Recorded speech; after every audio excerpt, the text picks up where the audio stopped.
Hello guys, welcome back to the channel. Joffy Noodle Legs here today with another Noodle film review. Today we're looking at the 2022's Hellraiser. This is a Tubi release, released on Paramount. So I'm expecting this to be blocked with the clips, but I'm going to try it first with the clips and hopefully it will get through. We'll see what happens. A bit of a complicated story. I'll probably mess up on the story because I've only seen it once. But I'll try my best to give you some sort of little synopsis of the film. The film sort of starts off in, I think it's Siberia, I'm sure it is, or Serbia, something like that. And we see an outlook over a big city, which is quite a magnificent sort of sight. And then we cut to a man and a woman having a conversation. Now the guy looks really like familiar, but I can't place him. When I first saw him, I thought it was Gabrielle Burns, but it's not. Anyway, it's a little bit like the first one where he is selling a box, and he's selling this sort of like box. It's like a container, and he sells it to this woman for a lot of money, and we're not sure what's in the box, but we know what's in there. But obviously, you don't see it just yet. Then we cut to a really sort of big posh house in America where there's like a big party being held. And we see this young man who's sort of like walking through the party, and he talks to the woman that did the deal with this box because she's at the party. And they have a conversation, a bit of jibber jabber going on.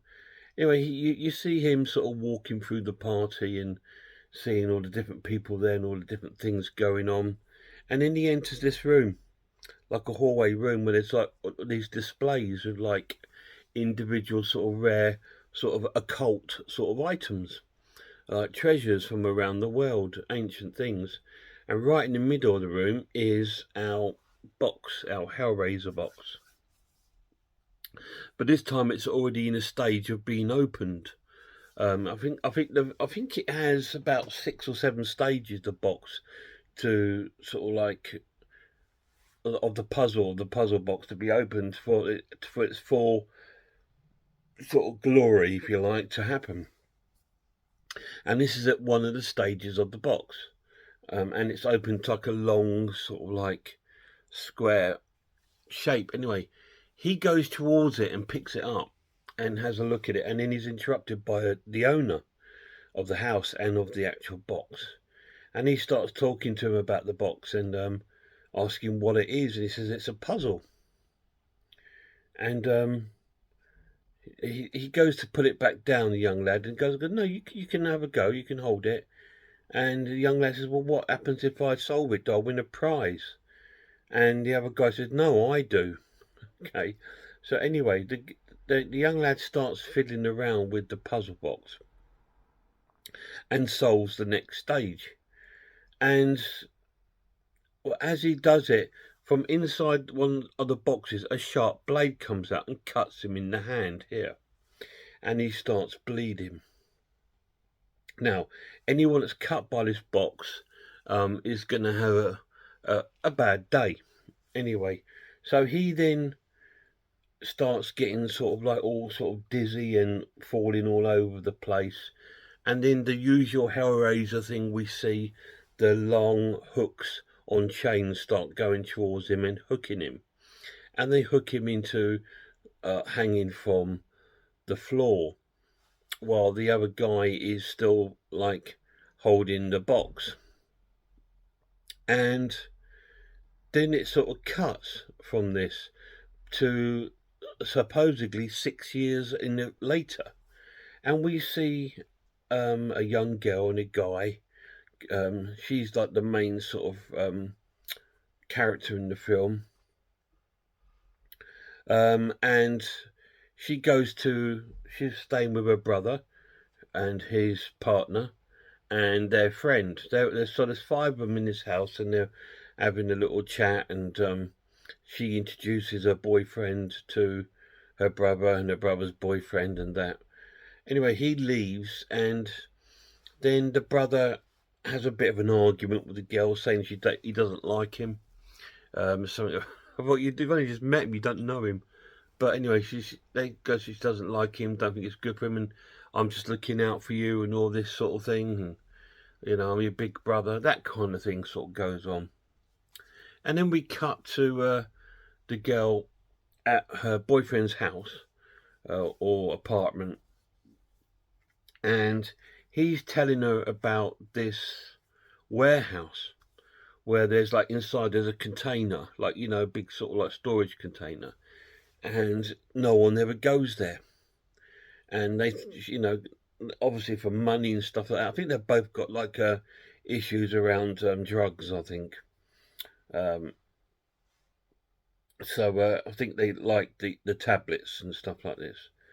Anyway, she agrees with him to go and have a look and rob this storage container.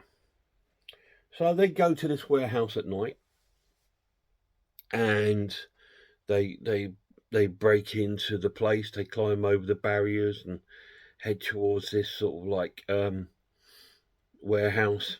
And then they break into the warehouse, and then right in the middle of the house is a storage container, a big sort of like back of a van storage container. So they break into that, and there's nothing in there apart from a safe. Anyway, so she then gets a sledgehammer and starts breaking the safe open. And eventually they get the safe open, and inside there is the box that the woman brought from the other guy. Not the actual puzzle box, but the box that it came in. So she opens that box, and inside, sure enough, is the puzzle box. And she takes it out. And then they've got hold of the box. And she sort of like goes back to her brother's house, and they start having more arguments and stuff, and because she's a bit drunk and stuff like that. And he pretty much tells her he pretty much throws her out. Says he's had enough of her because she's doing drink and drugs, and he's had enough, and she throws him out. So she goes off with the ump and tries to get into her car, and damages her own car, which is a bit mad. And then she gathers the box up from the back of the car, and she goes into a nearby playground. She jumps over the fence and sits on the playground on the roundabout, and she starts playing with the box. And then the box starts to open, and she just nearly gets her hand cut on the little blade that comes out, but she just manages to not get it herself cut, so she's okay. But it's sort of the box talks to her, says not you, someone else. And then we cut to her brother, who's having a dream of these hooks going through to him, and he wakes up. Anyway, he leaves his house and goes out looking for her because he's woken from his sleep. And he goes and sees that her car's still there, and he sees her laying sort of unconscious on the roundabout in the park. So he sort of runs over to her at the park, and he tries to help her, and he takes the box off, and he gets stabbed in the hand with the blade on the box. So he goes in the park, in the sort of playground area. It's got like a toilet facilities there. So he goes into the toilet facilities to wash his hand of blood, and then he gets a visit there from some of the Cenobites. And we hear him screaming, and he disappears, and we don't see him. So he just disappears into midair. She can't find him, and so she obviously calls the police and ambulance, because they all turn up and they all start looking for him. And her brother's boyfriend starts looking for him, and that's where it goes down the line of like they try to find out who's the owner of the box, and trying to find out what's happened, because now the brother's gone missing. And then the story unfolds, a story about the puzzle box, and that's all I'm going to tell you, because then it sort of goes down the line where they all start seeing the Cenobites, because they all sort of like trying to find the where this puzzle box comes from. They go back to they find out where the big house the party was, and they all go there and they get trapped inside and all this sort of thing. So that's all I'm going to tell you. What did I think of Hellraiser? I thought it was really good. I thought it was a good film, a really good sort of like chapter to the franchise. Not the best, but it's a good chapter. The storyline is completely different to the other Hellraisers. Obviously, the box is the only connection, and the Cenobites are different. Yeah, there are. You got Chatter. He's still there, but most of the other Cenobites are all new, including a new Pinhead, which is like a female Pinhead. It's actually quite cool. She's actually really good. So the pluses of the film, this DVD looks amazing. It looks just like a Blu-ray film. So I can see why they didn't bother releasing it on Blu-ray, because it didn't need it. The transfer is just as good on the DVD. The story is quite good. It's quite a good story. A little bit complicated, a little bit everywhere, a bit messy, but it's still quite a good story. The characters are really cool. The main female is absolutely irritating. She's like the typical sort of like playing it like a typical sort of American horror sort of film, and I find her a little bit irritating. She's got the most annoying lips. You can see that she's had a lip job, but it just looks weird. Looks like she's been sucking on an ice lolly, and that takes you away. You end up looking at her stupid sort of duck-like lips, and that's a bit strange. But the rest of the cast are pretty cool. The Cenobites look pretty good. Although they're sort of taken out of their normal sort of environment, where in the other films they are like, when they appear, they're in like a hell room, and they seem to appear all over the place, in the park, out everywhere, but they look really cool. So that's what I'd say that the pluses are. The minuses of the film, it does take away from the film, like from the other Hellraiser. It is completely different. And it's nowhere near as sort of it doesn't have that atmosphere that the others hold. It to me, it's like a horror film like made for a streaming service, and that's pretty much what it's like. But it's not taking it away from me. It is really good. So I'm going to score the film a great watch and give it a 7 out of 10. So that's my score for the new Hellraiser, 7 out of 10.